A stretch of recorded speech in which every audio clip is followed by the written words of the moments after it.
לא להמציא. לא, אין לך כזה בבית, אוקיי?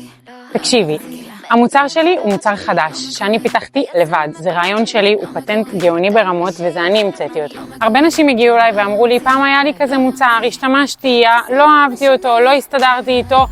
לא היה לך כזה בבית, לא להמציא.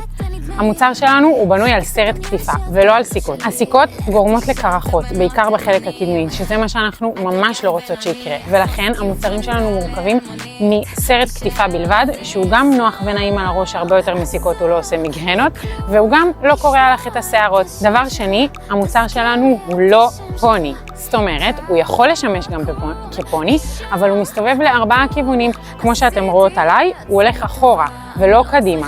כל מה שאתם מכירות עם סרט קטיפה שבנוי עליו טרס, זה הולך רק קדימה, ואפשר לשחק איתו לשני הצדדים, אבל לא לארבעה כיוונים, אז לא להמציא.